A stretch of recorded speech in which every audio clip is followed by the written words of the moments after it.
Magandang araw po mga giliw naming tagapakinig.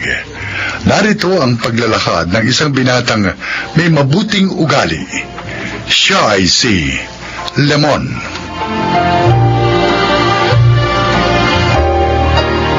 Sa lugar namin, tuwing may madadaanan akong nag-aaway, lagi ako naghahanap ng aawat sa kanila.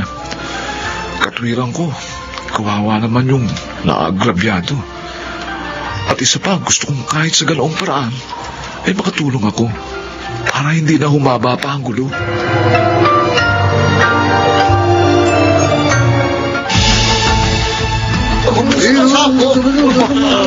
Bakit kayo nagkakagulo mga tao? Tulungan nyo! Ayun. Tulungan nyo! Kawawa naman yun! Kawawa naman! Tulungan nyo! Sir, ano pong nangyari sa lalaking yan? Ay, nako! Sinaksak! Kailangan madala sa ospital! Ganun ba? Oo. Teka, hanap ako lang makakatulong.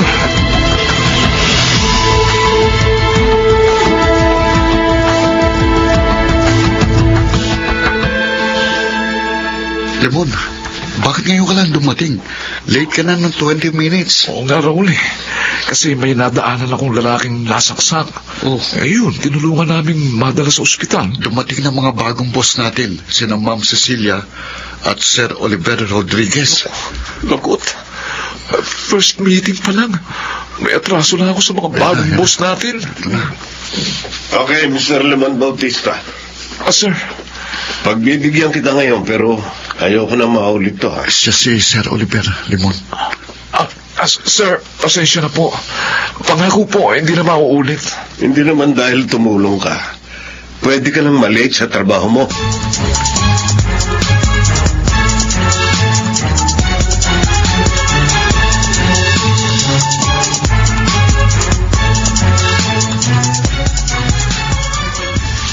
Limon, eto pa ang sabaw. Helga, Salamat po. Salamat po, Nay. kumusta naman ang trabaho mo, Limon? Medyo na-late po ako, Nay. O bakit? Maaga ka namang umalis dito Kasi po, Nay, sabi ni Kuya, may nakita siyang sinaksak. Mm. Ayun, tinulungan nilang madala sa ospital.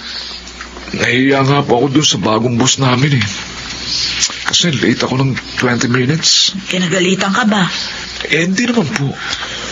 Sinabihan lang ako na huwag na mauulit yun.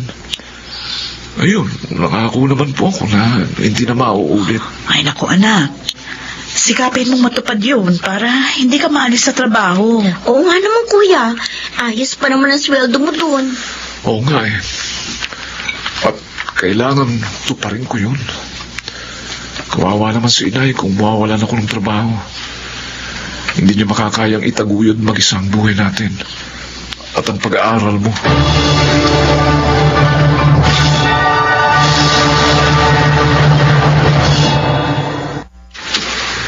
Ayan. Tapos ko lang linisin ang office ni na Sir Oliver at Ma'am Cecilia. Pupuntahan ko naman yung ibang room. Pas na ako rito.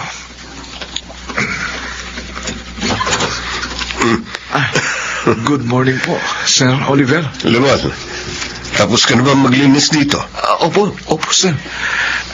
Sige po, pupuntahan ko naman po yung isa pang room. Sandali. Bakit po, sir? Pakidalan mo ako ng coffee and sandwich dito, ha? Bago mo ituloy ang paglilinis.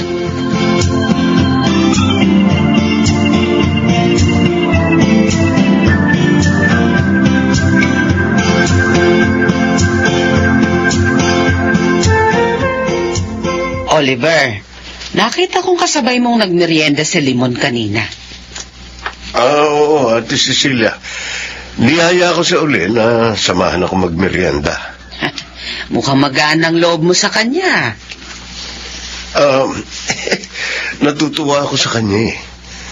May mga ugali kasi siya na parang ako. Tulad ng ginagawa mo noon, na pangingialam sa mga nag-aaway. Ikaw naman. O, Hindi mo pakikialam yun eh. Umanap lang ako ng makakatulong para hindi na humaba ang gulo. At ganun din si Lemon. Kaya nga hindi ko nakuha magalit eh. Nung minsan sa malik.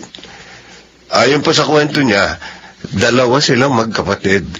Biyuda na ang nanay niya at dahil doon, kaya nag-working student siya. Nakakabilib siya. Hanga din naman ako sa kanya. Kahit 22 years old pa lang, responsable na. Ay, alam ko na kung bakit ka bumuntong hininga at biglang nalungkot dyan. Dahil kay Cynthia. Naaalala ko lang siya, Ate Cecilia.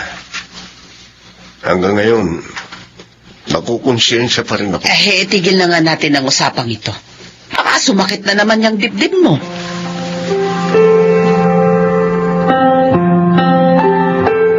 Tapos na ako maglinis sa opisina.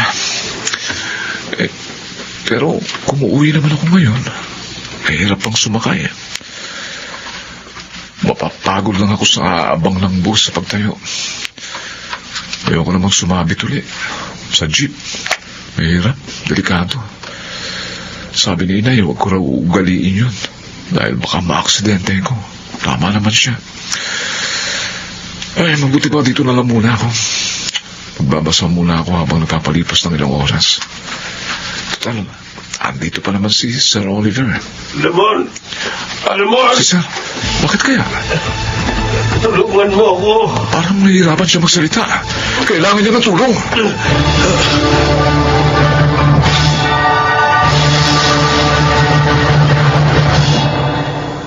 Ay, Oliver, kumusta ng pakiramdam mo? Maayos na, ate. Hindi na ako nahihirapang huminga. Ay, mabuti na lang nasa opisina pa si Limon. Nadala ka agad niya dito sa ospital. Nasaan ba kasing gamot mo? Hindi ko nadala Nakakalimutan ko. Ano? Pambihira ka namang tao ka. Hindi mo dapat kinakalimutan yun. Nasaan si Limon? Ayun, umuwi na. Pinigil ko nga dahil umuulan pa. Pero sabi, baka raw nag-aalala ng nanay niya.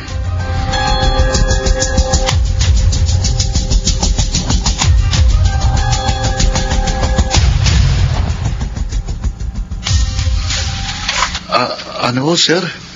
Gusto niyong samahan ko kayo kina Limon? Oo, Raul. May sakit siya, di ba? Kaya hindi siya nakapasok. Oho, nilalagnat daw siya sabi ni Aling Cynthia. Kaya gusto ko siyang puntahan. Nagkasakit siya dahil sa akin.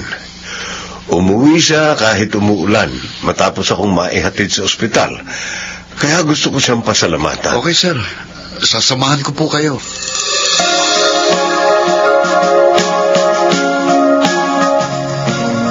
Maupo kayo, Raul. Sir. Salamat, Helga. Kapatid ka pala ni Lemon. Opo, bunso po.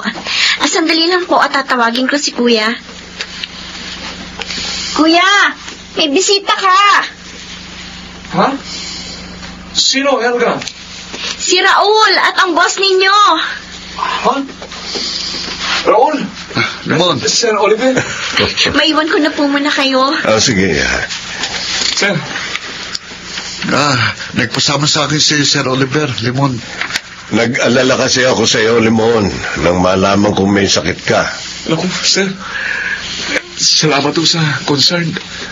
Wala na po akong lagnat ngayon. Bukas po, papasok na ako. Good. Iyang babaeng nasa kwadro.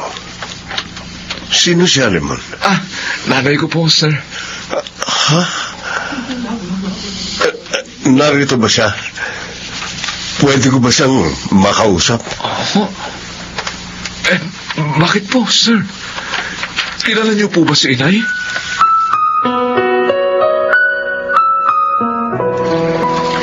Maraming salamat. Pumayag ka na mag-usap tayo, Cynthia. Kahit na nga malaking kasalanan ko sa'yo.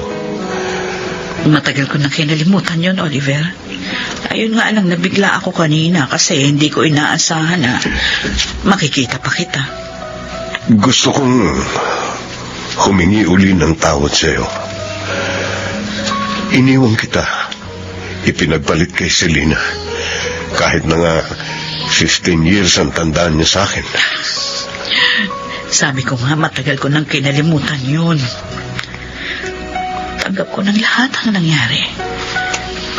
Pinili mo siya kasi mayaman. At gusto mong matupad ang iyong mga pangarap. At natupad naman yun. Tama ka. Pero may naging kabayaran ang ginawa ko sa'yo. Ha?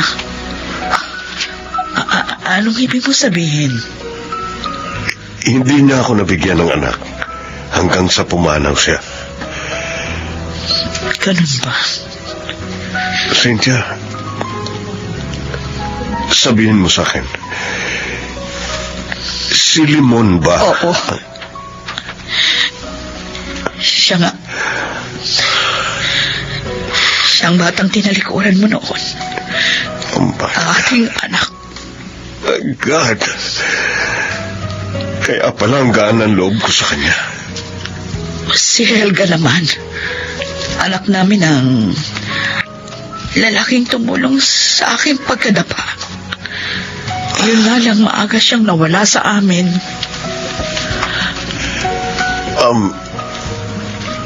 Lemon. Kayo pala, tatay ko. Lemon, Kayo pala. Oliver, hindi ko tinago sa kanyang lahat. Lemon anak. Patawarin mo sana ako. Cynthia, bigyan niyo ako ng pagkakataong mapuna ng malaki kong pagkukulang sa inyo. Oh, Oliver.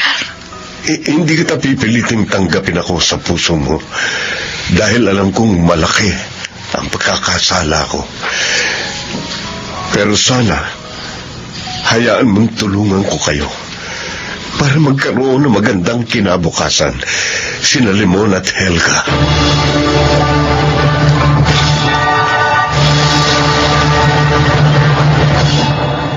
Tinanggap nila yung tulong ni Itay. Dahil doon, pati si Helga ay kanyang tinulungan. Ngayon ay pareho na kaming tapos sa college ni Helga. At sina Inay at Itay naman, nagkabalikan na. Sa wakas, ay natapos din ang aming paghihirap. Ako po si Limon, at ito po ang aking buhay. Kahit mahirap ang mabuhay sa mundo, masarap pa rin sapagkat maraming sorpresa ang buhay. Mga nagsiganap: Rosana Villegas, Chiquit del Carmen Amor, Lionel Benjamin, Jenaline de la Cruz, Phil Cruz at June Martin Legaspi sa papel na Limon. Naglapat ng angkop na tunog Jerry Mutia. Sa musika, Buboy Salonga. Supervisyong teknikal nila Eric Lucero at Bong Muyar. Creative consultant Phil Cruz. Production assistant Anching Cruz. Ito'y mula sa panulat ni Thelma Corporal Alcantara. Sa direksyon nila Maynard Landicho Jr. at June Martin Legaspi. Ito ang aking buhay.